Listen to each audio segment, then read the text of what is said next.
د ملي دفاع وزارت ډیر زبردست اقدام. د علیپور ملاتړی جنرال مراد علي مراد څخه ټول امتیازات واخیستل.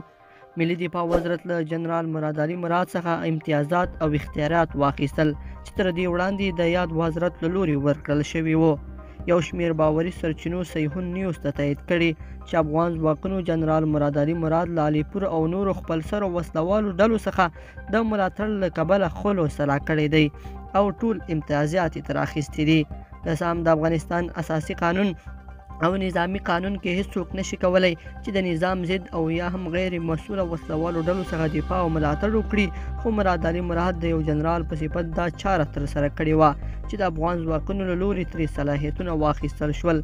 د صحیحون نیوز د معلوماتو له مخې نوموړی اوس مهال له خپلې کورنۍ سره ترکیې ته تللی چې ځان تهدید سره مخ وښایي او په غیر مستقیم ډول خلکو ته ووایي چې صلح او امتیازات یې ورڅخه نه دي اخیستل شوي او افغانستان کې ژوند له خطر سره مخ دی، نو ځکه ترکیې ته تللی تر څو له دې لارې بیرته خپل امتیازات ترلاسه کړي.